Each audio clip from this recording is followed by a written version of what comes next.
আসসালামু আলাইকুম। কেমন আছেন সবাই? আশা করি ভালো আছেন।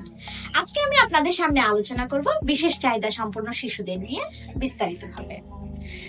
আসলে আমাদের সমাজের সার্বিক কল্যাণে এবং উন্নতির মধ্যে যদি আমরা এগিয়ে যেতে চাই, সমাজের সকল শ্রেণীর মানুষদেরকে একসঙ্গে নিয়ে এগিয়ে যেতে হবে। এক শ্রেণীকে পিছিয়ে ফেলে কোনোভাবেই আমরা সামনে এগিয়ে যেতে পারবো না। সেক্ষেত্রে বিশেষ চাহিদা সম্পন্ন শিশু যারা আছেন, যেমন অপরাধপ্রবণ শিক্ষার্থী, তীক্ষ্ণ মেধাবী শিক্ষার্থী এবং অটিস্টিক শিক্ষার্থী, প্রতিবন্ধী শিক্ষার্থী, এই সমস্ত শিক্ষার্থীদের জন্য আমরা যদি একটু বিশেষভাবে ব্যবস্থা নিই, তাহলে তাদেরকে ইনক্লুসিভ এডুকেশনের মধ্যে যদি আমরা নিয়ে আসতে পারি, তাহলে আমাদের সমাজ আরো উন্নতি লাভ করবে এবং আমাদের সমাজ আরো এগিয়ে যেতে সক্ষম হবে।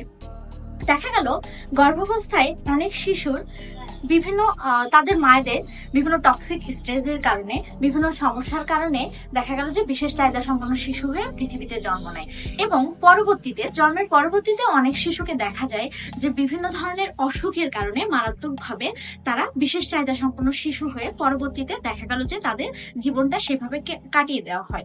বাট আমরা যদি চাই যে তাদের প্রপার আমরা ট্রিটমেন্টের মাধ্যমে তাদেরকে আমরা সুন্দর জীবন দিতে সক্ষম হব ইনশাল্লাহ। এখন আমরা যদি দেখি যে বিশেষ চাহিদা সম্পন্ন শিশু যারা, দেখা গেল যে তাদের তুলনামূলকভাবে বিভিন্ন সমস্যা থেকে থাকে। যেমন দেখা গেল যে তাদের বুদ্ধি এবং দেখা গেল যে তাদের সক্ষমতা, তাদের ক্যাপাসিটি তুলনামূলকভাবে কম থাকে। যেমন দেখা গেল যে দর্শন, যাদের চোখে দেখতে পায় না এবং কানে শুনতে পায় না, তো এই সমস্ত শিক্ষার্থীদের দেখা গেল যে যদি আমরা একটা অ্যাসিস্টিভ ডিভাইস যদি আমরা তাদেরকে দিয়ে দিই, দেখা গেল যে তারা আমাদের সমানভাবে তারাও শিক্ষা গ্রহণ করতে পারছে। এর ফলে কি হবে, তারাও আমাদের সঙ্গে সমান তালে এগিয়ে যেতে সক্ষম হবে।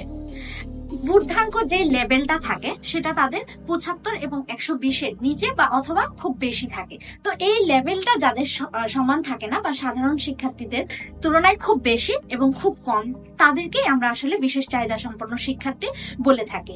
আর আমাদের উচিত এই সমস্ত শিক্ষার্থীদের পিছনে না ফেলে এদেরকে সমানভাবে আমরা সমান তালে তাদেরকে সামনে এগিয়ে নিয়ে যাব। তাহলেই আমরা তাদেরকে একটা সুন্দর জীবন দিতে পারবো এবং সুন্দরভাবে তারাও এগিয়ে যেতে পারবে। আমি এর পরবর্তী ভিডিওগুলোতে এই রিলেটেড আরো ভিডিও আমি আপনাদের সাথে শেয়ার করব। আর আপনাদের যদি এই বিষয়ে আর কারো কিছু মতামত থেকে থাকে, তাহলে আপনারা কমেন্টের মাধ্যমে জানাবেন। ধন্যবাদ সবাইকে। আল্লাহ হাফেজ।